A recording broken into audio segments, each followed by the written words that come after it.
இங்கே வந்திருக்கக்கூடிய இலக்கியவாதிகள் மற்றும் இலக்கிய ஆர்வலர்கள், முற்போக்கு சிந்தனை உடையவர்கள் மற்றும் சமூக மனிதனாக, சாதாரண மனிதனாக இருந்து சமூக மனிதனாகிய சமூக மனிதனாக இடை காலத்தில் நாம் இன்னும் இருந்து கொண்டிருக்கிறோம். எல்லோருக்கும் மனிதன் என்கிற பாத்திரம் கனமாகிவிட்டது, ஒரு எடை புரிஞ்சதாகிவிட்டது. ஒரு பெண்கள் குறித்த இந்த கூட்டம் நடந்தபோது அவர்கள் சொன்னது, வீட்டில் இருக்கக்கூடிய பெண்கள் சமூக பெண்களாக மாறுகிறதுக்கு 100 ஆண்டுகள் ஆகியிருக்கிறார். 100 ஆண்டு வரலாறு, அவர்கள் வரலாறு எழுதப்படவில்லை. 100 ஆண்டுகள் அவர்களாகத்தான் எழுதுகிறார்கள். சங்க இலக்கியத்திலாம் பெண்கள் 2ஆம் பட்சமாகத்தான் கருதப்படுகிறார். முழு சங்க இலக்கியம் வாழ்ந்தால் கூட பெண்கள் 2ஆம் பட்சம். சங்க இலக்கியம் முழுக்க நீங்க வாய்ச்சாலும் பெண் 2ஆம் பட்சம் வைக்கப்படுகிறார். அதனால ஆனா அவங்களுடைய பாத்திரம் எங்க இருந்தது? பெண்களுடைய வரலாற்று பாத்திரம் எங்கன்னா உழைப்பு இருந்தது. கடுமையான உழைப்பு, சமூக தேசிய அமைப்பு கட்டமைப்பு உருவாகும் போது அடித்தளத்தில் உருவாக்கி பெண்கள் ஆதி சமூகத்திலிருந்து அவர்கள் தான் உருவாக்கினார். காலமுறை கண்டுபிடித்ததுல இருந்து, காலமுறை எப்படி கண்டுபிடித்தாங்க? காலமுறை அந்த கர்ப்ப காலத்துல அந்த வயிற்றுல ஒரு ஃபீல் வந்துருது, குழந்தை இருக்கு. அப்ப அந்த அமாவாசையும் பௌர்ணமியும் குறிச்சு வச்சாங்க 15 நாளா. நிலா போயிட்டா 5 நாள். அப்ப எப்ப அந்த குழந்தை பிறக்கு அப்படிங்கிறத கண்டுபிடிச்சிட்டாங்க. அப்ப இத்தனை 15 நாள் அமாவாசையிலையும் இத்தனை 15 பௌர்ணமி கணந்த பிறகுதான் குழந்தை பிறக்குது அப்படின்னு கண்டுபிடிச்சு வச்சு அதான் அஸ்டெக் மாறினாங்க, காலாண்டரா மாற்றினாங்க, நாட்களா மாற்றினாங்க. அதே மாதிரி தோண்டுகளையை வச்சு விவசாயம் கண்டுபிடிச்சது பெண்கள் தான். அவங்கதான் முதல் வீட்டுக்கு பக்கத்திலேயே தானியங்களை இறைச்சி ஒரு கவட்ட மாதிரி ஒரு குச்சியை வச்சு தோண்டுகளி. இப்ப வரைக்கும் சிவன் காளி கையில் இருக்கக்கூடிய அந்த 3 திரிசூலர்கள் தோண்டுகளி தான். எல்லா கோயிலையும் பெண்களுக்கு அதுக்கு ஆயுதம் விவசாயத்தை கண்டுபிடிச்சதுடைய குறியீடு தான் அந்த தோண்டுகளி. அதுதான் இன்னைக்கு காளியினுடைய ஆயுதமா மாறி. இது உற்பத்தி உறவு சார்ந்து, மார்க்சியம் மனிதர்களுக்கு தெரியும், உற்பத்தி உறவு சார்ந்துதான் கலாச்சார பண்பாடு மாறுகிறது. ஆக மிக சிறப்பாக நடந்து கொண்டிருந்த 2வது கலந்துரையாடல மாணவர்கள் எதுவும் சென்று விட்டார்கள் என்ற ஒரு அர்த்தம் இருந்தாலும் கூட, ஏன் இந்த வரலாற்று தொடர்ச்சியில் நாம் இங்கே அனைவரும் கூடியிருக்கிறோம், ஏன் கலை இலக்கிய பெருமன்றம் இந்த கூட்டத்தை நடத்தி கொண்டிருக்கிறது, இந்த காலகட்டத்தினுடைய அவசியம் குறித்து நாம் ஏன் ஒரு சிக்கலான ஒரு காலகட்டத்தில் இருந்து கொண்டிருக்கிறோம், நம்மை சுற்றி இருக்கக்கூடிய நடப்பைகள் எல்லாம் நம்மை கடந்து சென்று விட்டன. நாம் இப்போது விளைவை அனுபவித்த ஒரு காலநியம் கடந்து விட்டது. 90களில் வந்த திறந்தவெளி பொருளாதாரம் நம்மை கடந்து சென்றிருக்கிறது. டங்கல் ஒப்பந்தம், ஏற்றுமதி இறக்குமதி கொள்கை கடந்து கொண்டிருக்கிறது. நாம் வாங்கு தந்த உற்பத்தி பொருட்கள் நம்மை கடந்து சென்று கொண்டிருக்கிறது. நாம் விளைவுகளை மட்டும்தான் அனுபவித்துள்ளோம். நாம் மிக சரியாக நம்ம கடந்து விட்டது எல்லாம் நம்ம கடந்து நமக்கு தெரியல. 90களில் 67 தொடங்கி 90களுக்குள்ள ஒரு நடந்து முடிஞ்சிருச்சு. நமக்கு யாருக்குமே அது தெரியல, என்ன நடந்துச்சுன்னே தெரியல. சர்வதேச மூலதன உறவு என்பது 3ஆம் உலக நாடுகளில், குறிப்பா முதல் காலனி என்று சொல்லக்கூடிய பிரிட்டிஷார், டச்சுக்காரர்கள், பிரெஞ்சுக்காரர்கள் காலனியாக ஆதிக்கம் வைத்திருந்த போது அவர்கள் நாட்டை ஆண்டு ஆட்சி செய்து சுரண்டினார்கள்.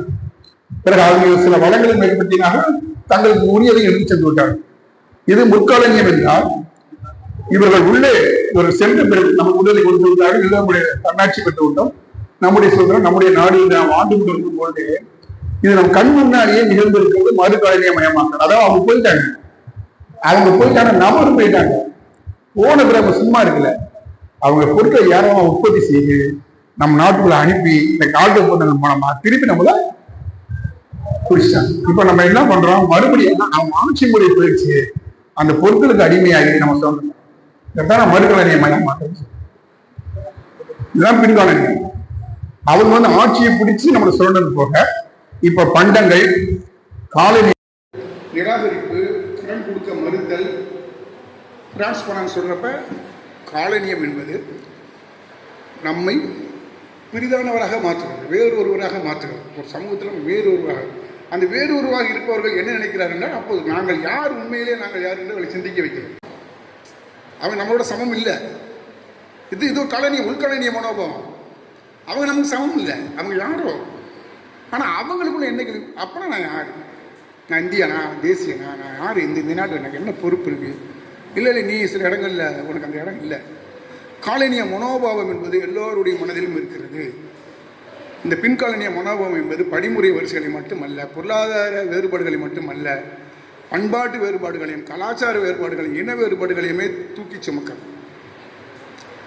ஆக நம்ம என்னவா இருக்கிறோம்? பின்காலனியம்னா என்ன? ஒன்றுமே இல்லை.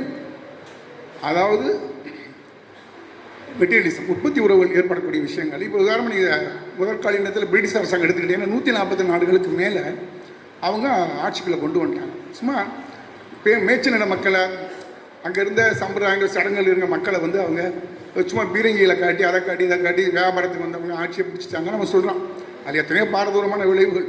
யார் அவருக்கு உடன் போனாங்க, யார் அவருக்கு எது தின்னாங்க, பெரிய வீரம் நம்மளாம் சுதந்திர போருங்கிறதுல நிறைய பேர் வரிசையாக வர்றோம். அதுலேயும் இதுக்குள்ள இந்த உட்காலினிய பிரச்சனை வந்துக்கிட்டே இருக்குது. யாரும் நந்தனை எரித்த நெருப்பின் உச்சம் எழுத வேண்டியதாக இருந்துச்சு. அப்படியும் வந்துக்கிட்டே எல்லாமே வந்துகிட்டே இருக்குது. இஸ்லாமியர்கள் ஆண்டார்கள், கிறிஸ்துவர்கள் வந்து ஆண்டார்கள், இவங்க ஆண்டார்கள், இந்துக்கள் ஆண்டார்கள். யாரும் இந்துக்கள்லாம் என்னன்னே கூட தெரியாமல் நான் ராம ஆண்டானா லட்சுமணி ஆண்டான்னு வாழ்ந்துக்கிட்டு தான் இந்த மேய்ச்சல் சமூகத்தினுடைய வாழ்க்கை முறை. இந்த முறைக்குள்ள பல்வேறு வகையான மாறுபாடுகள் வந்து போயிட்டு இருக்கிறப்ப, குறிப்பாக பிரிட்டிஷ் சமூகம் இங்கே வந்த பிறகு 144 நாடுகளை தன் கைக்குள்ளே வைத்து சூரியன் மரியாதை தேசம் என்று தன்னை அறிவித்துக் கொண்ட அந்த நாடு இந்த 144 நாடுகளுக்குள்ளே உற்பத்தி செய்து கோகோ, காபி, தேயிலை நம்முடைய பல பயிர்களெல்லாம் அழித்து விட்டு பணப்பயிர்களாக உற்பத்தி. நெல் ஒரு பணப்பயிர். நெல் அந்த காலத்தில் பெரிய உணவுப் பொருள் கிடையாது. அரிசி அந்த காலத்தில் உணவுப் பயிர் கிடையாது. சும்மா அப்பப்போ கொஞ்சம் எப்படி போடுறாங்களோ கம்பு போடுற மாதிரி நெல் போடுவாங்க. ஏன்னா தண்ணி நிறைய தேவைப்படும், வேலை செய்யணும் நிறையா. அந்த மாதிரி இருக்கிற இடத்துல வந்து அவன் என்ன பண்ணால் நெல்லை மட்டும் உற்பத்தி பண்ணால் தான் அரிசி, அது நிறையா தானியம். பர்மா முழுக்க நெல்லை வச்சு தான் பிடிச்சான்.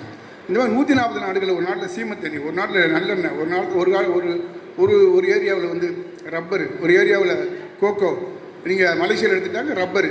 இந்த மாதிரி எடுத்து இங்கேயே சப்ளை பண்ணி இங்கேயே டயர் செஞ்சு இங்கேயே எல்லாம் விற்று காசை மட்டும் சுருட்டி போயிட்டான். நம்ம பருத்தி ஆடைகள் 140 நாட்டில் உற்பத்தி பண்ணி 140 நாளை விற்றுட்டு டாலர்களாகவும் கட்டிகளாகவும் தங்கங்களாகவும் போயிட்டோம். இது காலனிய சுரண்டல் ஒரு வடிவம். நமக்கு கொஞ்சம் கிடச்சிது. நமக்கு 10,000 கிலோமீட்டரு ரயில்வே கிடச்சிது. ரயில் ட்ரக்கில் எல்லாம் நம்ம எல்லாத்தையும் அவங்களுக்காக போட்டது தான். ஆனால் நம்ம பயன்படுத்துகிறோம். காலனியிலிருந்து விடுபட்டதை யோசித்து பார்த்தீங்கன்னா கிராம சாலைகள், மின்சார வசதிகள் எல்லாம் 1950க்கு பிறகு தான் நம்ம ஓரளவுக்கு எல்லா பக்கமும் நம்முடைய உள்நாட்டு தேவைகளை சுதேசியத்தை நம்ம காப்பாற்றுறோம். இது காலனி விட்டு சென்ற தழும்புகள், தடயங்கள், அதுலேருந்து நம்ம உருவான வேறு ஒன்று. ஆனால் அதுக்குள்ள தான் நான் முதல்ல சொன்னேன், சரையல் ஒன்று வீசி நமக்குள்ளே போயிருக்கு, ஒரு பேய் பிசாசு ஒன்று போயிருக்கிறோம், கண்டுக்கிறோம், விட்டுட்டோம். அதுதான் பின்காலனியம்.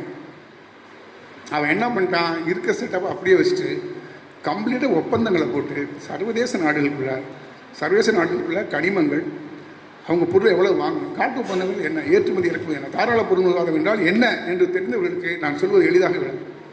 இதற்குள்ளே மறுபடியும் நம்ம மறுகாலனியம் ஆகிருக்கோம். அந்த ஒப்பந்தங்கள் எல்லாரும் மோடி முதற்கொண்டு நம்ம 144 காலனிய நாடுகளும் கையெழுத்து போட்டிருக்கோம். அதை ஏற்றுமதி இறக்குமதிக்குள்ள தலையிடக்கூடாது, அரசு தலையிடக்கூடாது, மதம் தலையிடக்கூடாது, யாரும் தலையிடக்கூடாது.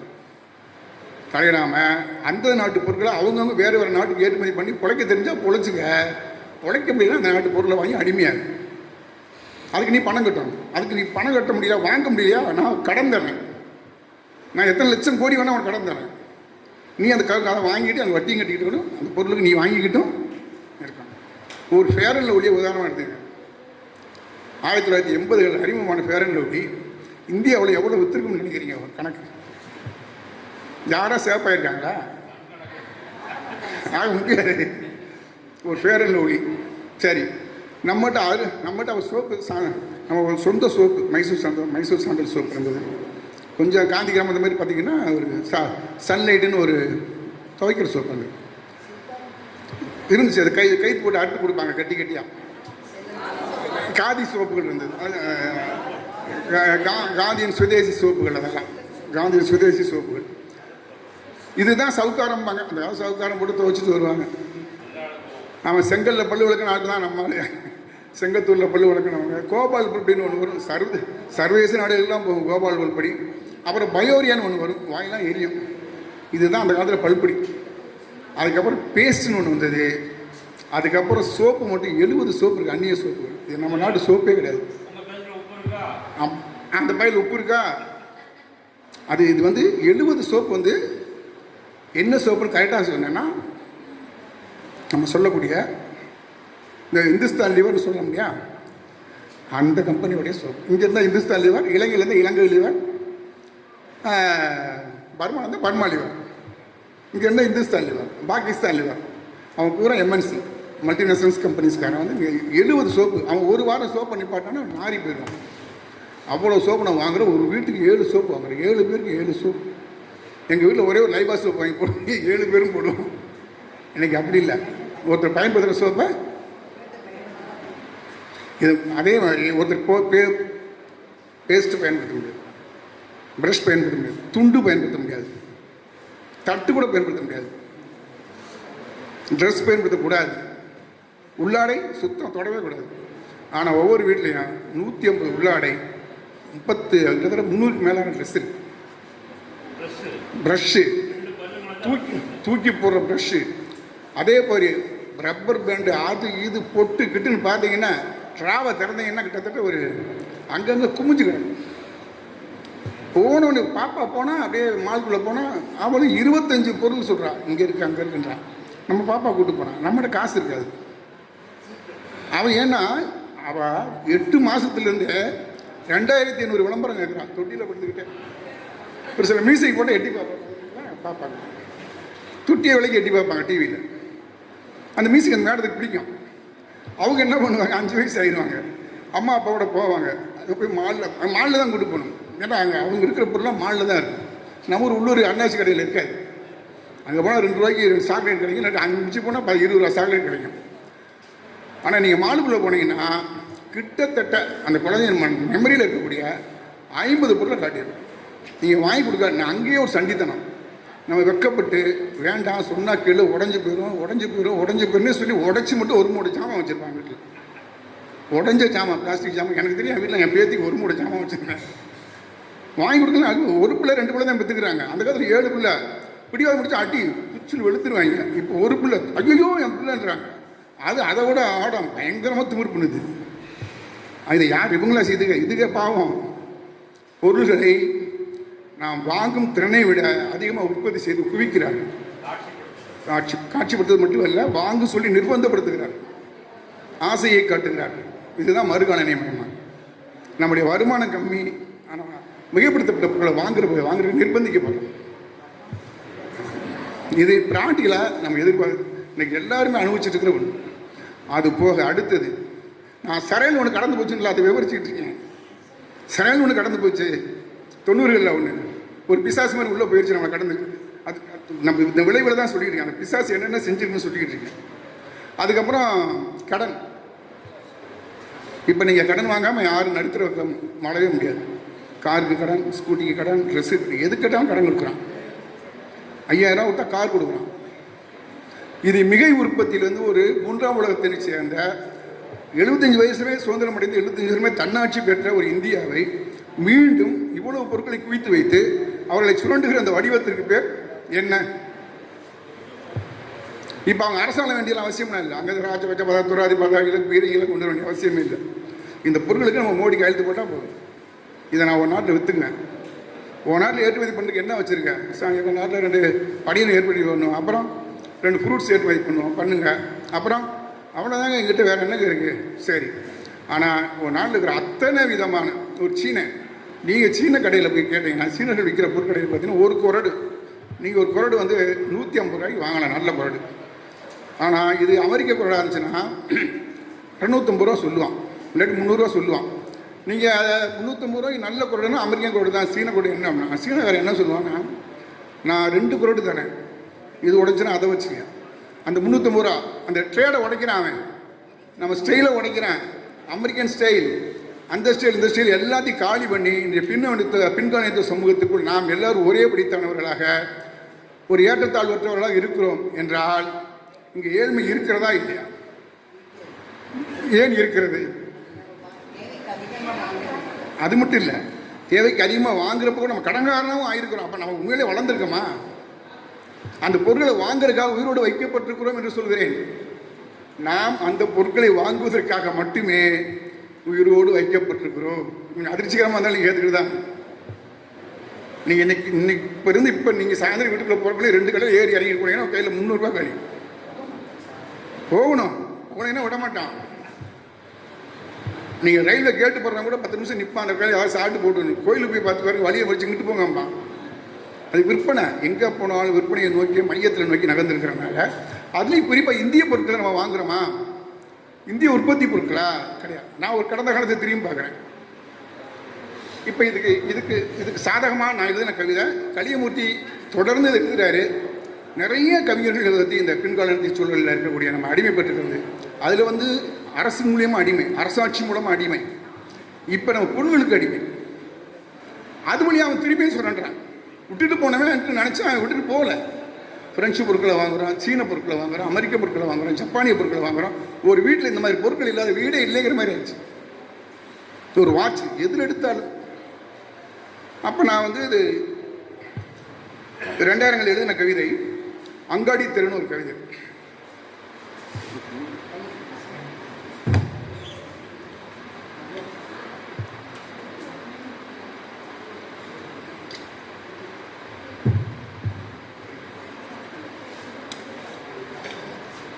நெருக்கடி மிகுந்த ஒரு வணிக வீதியில் நாம் ஏன் நுழைகிறோம்? நெருக்கடி மிகுந்த ஒரு வணிக வீதியில் நாம் ஏன் நுழைகிறோம்? கையில் ஒரு துளியளவு கூட பணம் இல்லாமல், கையில் ஒரு துளியளவு பணம் இல்லாமல் நெருக்கடி மிகுந்த ஒரு வணிக வீதியில் நாம் ஏன் நுழைகிறோம்? மேலும் தரமான ஆடை அணிந்த கோதுமை நிற பெண்கள் என்ன வாங்குகிறார்கள்? அவர்களின் சோழியை யார் இப்படி தைப்பது? நமது கையில் மாட்டப்பட்ட ரிமோட் கவரை மறுத்து புன்னையுடன் திருப்பி அளிக்கிறோம். நமது கையில் மாட்டப்பட்ட ரிமோட் கவரை மறுத்து புன்னையுடன் திருப்பி அளிக்கிறோம். நம்மிடம் பணம் இல்லை என்பதை ஒருவரும் அனுமானிக்கவில்லை. நம்மிடம் பணம் இல்லை என்பதை ஒருவரும் அனுமானிக்கவில்லை. இல்லை என்றால் அந்த நறுமண திரவியக்காரன் நம் கழுத்தில் ஒரு துளியை தடவுவானா? சார் சார் வாங்க, சூப்பர் சென்ட் சார் அப்படின்னு தடவுவான். இல்லை என்றால் அந்த நறுமண திரவியக்காரன் நம் கழுத்தில் ஒரு துளியை தடவுவானா? விளம்பர பலகைகள் நியானில் கண் சுமட்டுகின்றன. முகவர்களோ தோலை தொட்டு நம்மை திசை திருப்புகிறார்கள். முகவர்களோ தோலை தொட்டு நம்ம இங்கே வாங்க இங்கே வாங்க எங்கே வாங்கன்றான். ஒரு நீங்கள் விதாரமாக மாம்பழ ரங்கடாந்திரில் போயிட்டு பாருங்க, உங்களை விடவே மாட்டான். அங்கே எழுப்பா அங்கே எழுப்பா அங்கே எழுப்பா. நீங்கள் கூட்டத்துக்குள்ளே போயிட்டே தான் இருக்கணும். நெருக்கும் கூட்டத்திற்கிடையே அக்குளில் திணிக்கப்படும் விலைப்பட்டியல்களை இடிக்க இதில் ஒருத்தர் கூப்பன் கொடுப்பான். சார் இந்த கடை எங்கள் பட்டியல் சார், இதான் சார் எங்கே வேணும், இங்கே வாங்க சார், இங்கே குறவில்லை சார். நான் அதையும் வாங்கி இடுப்பில் கக்கத்தில் வச்சுக்கிறோம். நம்மை தடுமாறி விளை வைக்க முயன்றது ஒரே அச்சில் வார்க்கப்பட்டு மலைபோல் குவிந்திருக்கும் பிளாஸ்டிக் போனிகள் தான். தெருவில் குவிஞ்சிருப்பான். அப்படியே அந்த போனி வந்து எது எடுத்தாலும் 10, எது எடுத்தாலும் 5 ரூபா, எது எடுத்தாலும் அது வந்து யோசிச்சு பாருங்க. அந்த கலாச்சாரம் எப்போ வந்து யோசிச்சு பாருங்க. 90களில் வருது. எதை எடுத்தாலும் 10 ரூபா, எதை எடுத்தாலும் 5 ரூபா. இப்போது அந்த சிறிய சப்பாத்தி சுடும் எந்திரத்தை உற்று பார்த்துவிட்டு ஒரு ரயில் நிலைய முகப்பில் வெளியேறும் பாதையில் நடந்து கொண்டிருக்கிறோம். நடந்து கொண்டிருக்கிறோம். நம்மிடம் ஒரு சிறிய சீப்பும் எளிதில் குறைந்துவிடக்கூடிய ஒரு பேனாவும் சில இலவச கூப்பன்களோடு மெல்லிய நறுமணமும் வீசுகிறது. ஒரு பைசா இல்லாமல் நுழைஞ்சவனுக்கு விதி. வெளியே சென்று தடவிட்டார்ல அவரு. சார் இதை வாங்கினேன்னு ஒரு சீப்பு பரிசு, சார் இது வாங்கினா அதையும் கொடுக்குறான், ஒரு பேனா பரிசு. இந்த பொருளை யார் உன்னை இவ்வளோ உற்பத்தி பண்ண சொன்னாங்க? ஒரு நல்ல நெசவாளிகள் ஆணு பெண்ணு கறியில் உட்காந்தா ஒரு சேலை நேர்ந்து 2 நாள் எங்கள் ஊர்லாம். இன்றைக்கி 7 நிமிஷத்துக்கு ஒரு சேலை பாம்பேயில் மில்லில் டக்கு டக்கு டக்குன்னு அந்து விழுகுது. ஒரு பீரோவை திறந்தீங்கன்னா 300 சேலை துப்புன்னு விழுகுது, 10 சேலையாக கீழே விழுகுது. ஆண்களுக்கு பீரோவில் இடமே கிடையாது, ஜீரோ அப்படின்றாங்க.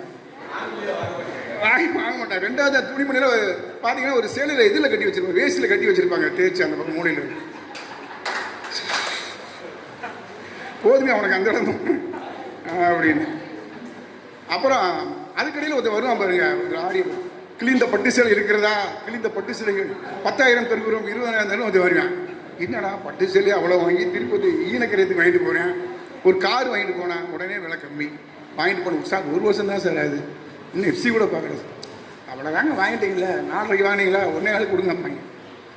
எதுக்கு இவ்வளவு பொருட்களை குவிக்கிறார்கள்? எதற்கு ஒரு நாட்டுக்குள்ள இவ்வளவு பொருட்கள் உற்பத்தி ஆகிறது? நான் அதையெல்லாம் கேட்கல, நான் இதுக்கெல்லாம் வரல, நாட்டுக்கே வரல. நமக்கு இவ்வளவு பொருட்கள் உண்மையில் தேவையா? இந்த யதார்த்தத்தை புரிந்து கொள்ளாவிட்டால், நான் காந்தியினுடைய எளிமைக்கு திரும்ப முடியாது, வரலாறு திரும்பாது. ஓரளவுக்கு வசதியாகவும் கௌரவமாகவும் நீட்டாகவும் துணிமணிகள் இருக்கக்கூடிய ஆடம்பரங்கள் அனுபவிக்க வேண்டியதான். ஆனால் எவ்வளவுலாம் ஏன் நீங்கள் மெர்மனைஸ் பண்ண மாதிரி ஒரு பொருளை பார்த்தா வாங்கிக்கிட்டே இருக்கணும் ஏன் தோணுது? அந்த இடத்துக்கு கொண்டு வந்துட்டானே நம்மளை. அது 25 ரூபாய்க்கு அரிசி இருக்குது, 80 ரூபாய்க்கு அரிசி இருக்குது சார். நீங்களும் 120 ரூபா அரிசி, அதெல்லாம் நீங்கள் சாப்பிட்ற அரிசி சார், அவங்களாம் சாப்பிட முடியாதுன்னா என்னென்னமோ பேசுகிறானுங்க. ஒரு செக்டாரை உருவாக்குறாங்க. 10% செக்டார் இருக்க வேண்டிய இந்த உலகத்தினுடைய உன்னதமான பொருட்களை உருவாக்கி விட்டு 90% மக்களை தெருவில் விட்டிருக்கிறார்கள்.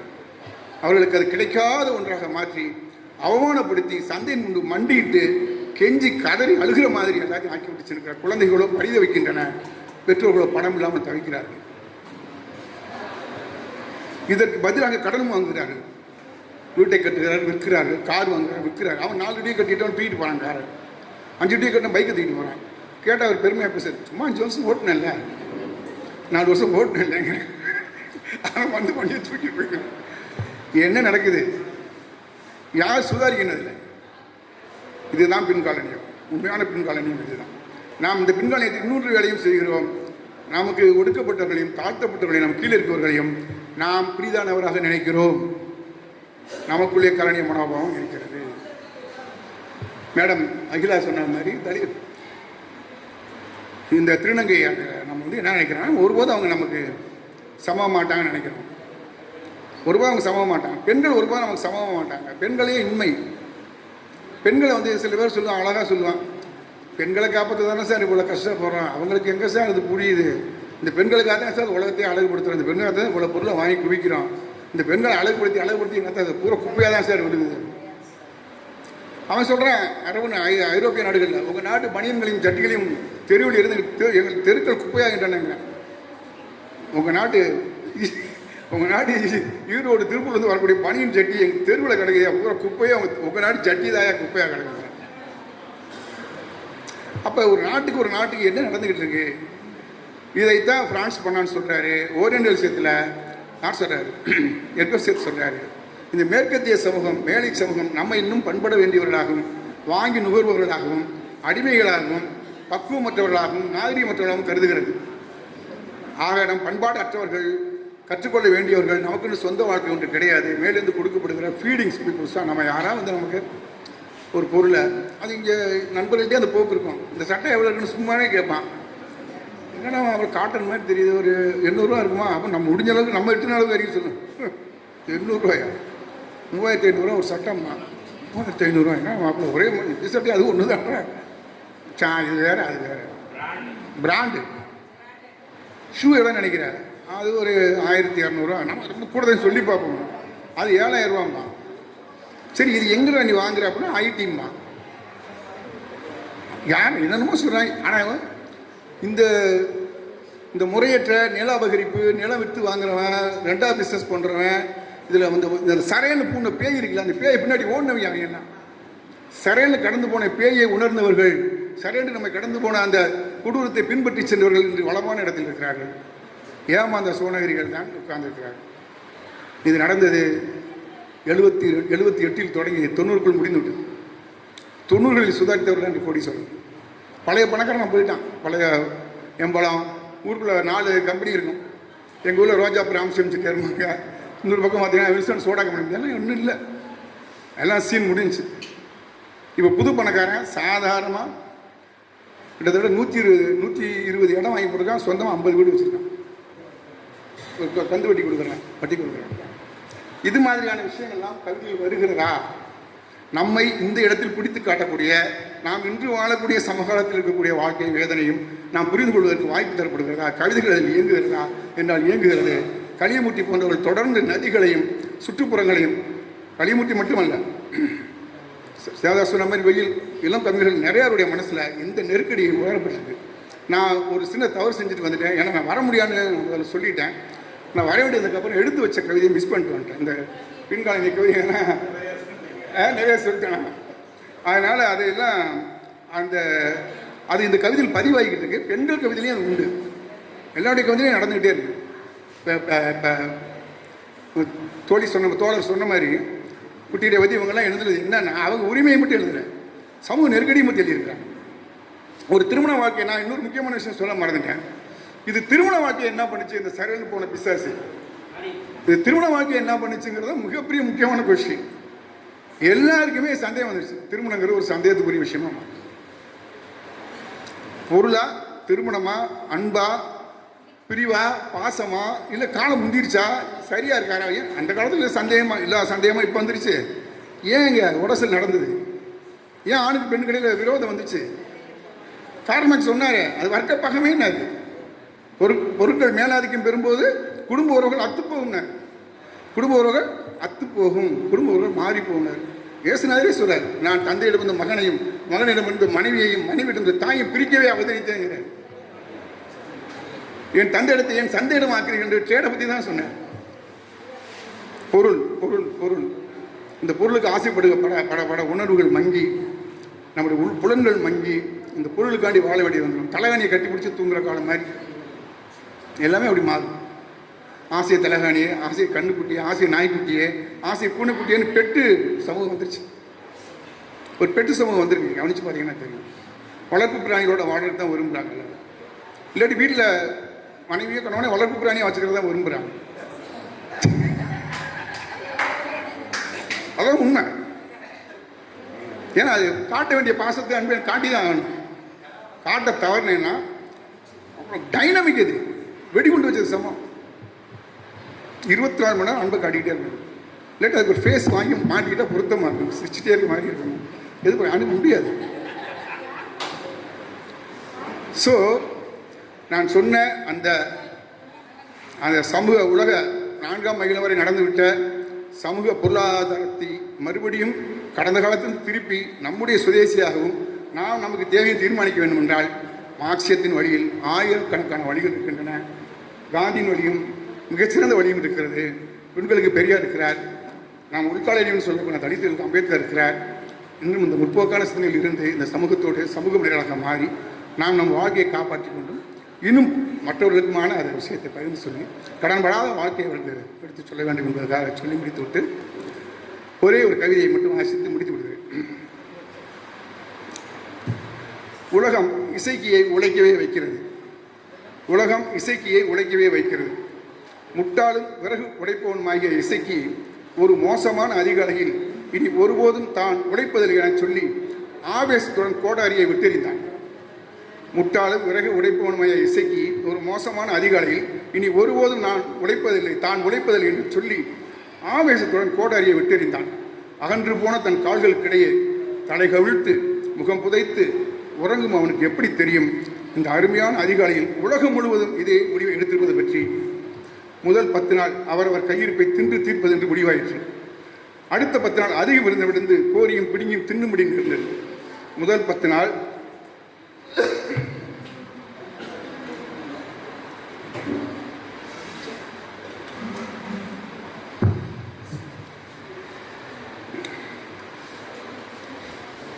முகம் புதைத்து உறங்கும் அவனுக்கு எப்படி தெரியும் இந்த அருமையான அதிகாலையில் உலகம் முழுவதும் இதே முடிவை எடுத்திருப்பது பற்றி. முதல் 10 நாள் அவரவர் கையிருப்பை தின்று தீர்ப்பதென முடிவாயிற்று. அடுத்த 10 நாள் அதிகம் இருந்தவரிடமிருந்து கோரியும் பிடுங்கியும் தின்னும்படி நேர்ந்தது. கடைசி 10 நாள் மிச்சம் மீதி அனைத்தையும் அழித்து வாயில் போட்டுக்கொள்ள தலை தூக்கிய இசைக்கு பசி கண்ணை மருட்டியது. எங்கும் உணவில்லை. பரிதாகமாக கோடாரியை தூக்கி தோளில் போட்டுக்கொண்டு இசைக்கு தனது வளைந்த கால்களால் நகரத் தொடங்கினான். ஆனால் அவனுக்கு எப்படி தெரியாமல் இருக்கும் இந்த அருமையான அதிகாலையில் உலகம் முழுவதும் இதே முடிவை எடுத்திருப்பது பற்றி. ஸோ உழைப்பின் பாத்திரம் பற்றி கார்ல் மார்க்ஸ் சொன்ன இந்த வாழ்க்கையிலிருந்து யாரும் தப்பிக்க முடியாது. உழைப்பின் பாத்திரம் என்பது எல்லா வகைகளையும். இந்த உழைப்பின் பாத்திரத்துக்கு மேலே மிக உபரி மதிப்புகள் உருவாகும் போதெல்லாம் உலகம் வர்க்கத்தில் மாட்டும் இயங்கியல்கள் சிக்கும் என்பதை சொல்லிக்கொண்டு இந்த வாய்ப்பு கொடுத்த கலை இலக்கிய பெருமன்றத்திற்கும் அன்பு தோழர் அவர்களுக்கும் அன்பு தம்பி கண்மணி ராஜா அவர்களுக்கும் ராஜபாளையம் பிள்ளைக்கும் என்னுடைய அருமை அண்ணன் தேவதாஸ் அவர்களுக்கும் நன்றியை தெரிவித்துக் கொள்கிறேன்.